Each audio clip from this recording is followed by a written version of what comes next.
Assamese girl new creation চেনেলৰ মোৰ অন্য এটি ভিডিঅ'লৈ সকলোকে স্বাগতম জনাইছোঁ। আজি আপোনালোকলৈ আগবঢ়াবলৈ লৈছোঁ নৰসিংহ পাতৰ ঔষধি গুণাগুণ আৰু উপকাৰিতাৰ বিষয়ে। তেন্তে আহকচোন নৰসিংহ পাতৰ উপকাৰিতাৰ বিষয়ে আমি কথা কেইটামান জানি থওঁ। ভিডিঅ'টো শেষলৈকে চাবলৈ নাপাহৰিব। নৰসিংহ পাতৰ ইংৰাজী নাম কাৰী লিভছ বুলি জনা যায় আৰু বৈজ্ঞানিক নাম মুৰাইৰা কনেজী। নামটো বৰ আচৰিত যেন লাগে। নৰসিংহ এবিধ পুষ্টিকাৰক আৰু ঔষধি গুণ বিশিষ্ট উদ্ভিদ হয়। নৰসিংহ আমাৰ স্বাস্থ্যৰ বাবে অতি লাভদায়ক। আপুনি বাৰু এই নৰসিংহ পাত খায়নে?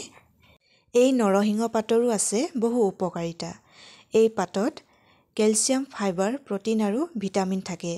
তাৰোপৰি এই নৰসিংহ পাতত যথেষ্ট পৰিমাণে খনিজ পদাৰ্থ vitamin A, vitamin B, vitamin C আৰু ভিটামিন ই আদি থাকে।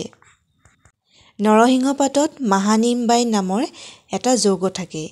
এই মাহানিম্বাইন নামৰ যৌগটো হৃদয়ৰ স্বাস্থ্যৰ বাবে বৰ উপকাৰী হয়। এই নৰসিংহ পাত সেৱন কৰিলে দেহত কোলেষ্ট্ৰলৰ পৰিমাণ কমায় আৰু শৰীৰত পেশীবোৰ শক্তিশালী কৰি তোলে।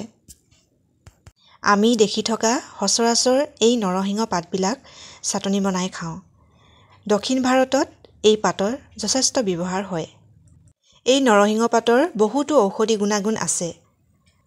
এই পাতত ভিটামিনবোৰ থকাৰ কাৰণে শিশুৰ বাবে অতি উপকাৰী হয়। এই নৰসিংহ পাতত যথেষ্ট পৰিমাণে লৌহ পদাৰ্থ থাকে আৰু সেয়েহে এই নৰসিংহ পাত খালে শৰীৰত ৰক্ত বৃদ্ধি হয়। তাৰোপৰি গৰ্ভৱতী আৰু প্ৰসূতি নাৰীৰ বাবে নৰসিংহ পাত বহুত উপকাৰী হয়।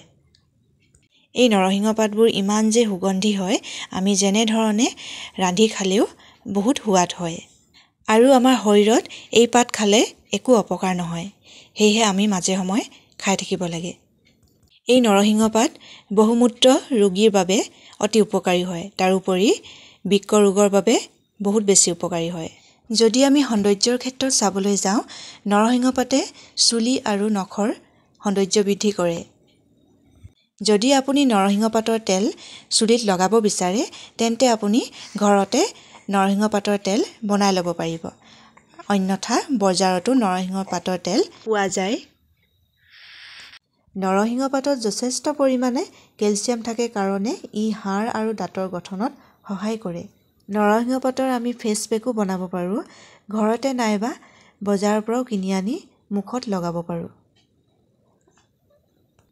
ইমান গুণ বিশিষ্ট নৰসিংহ গছ যদি আপোনালোকৰ ঘৰত নাই, তেন্তে আপোনালোকে এজোপা ৰুই ল'ব।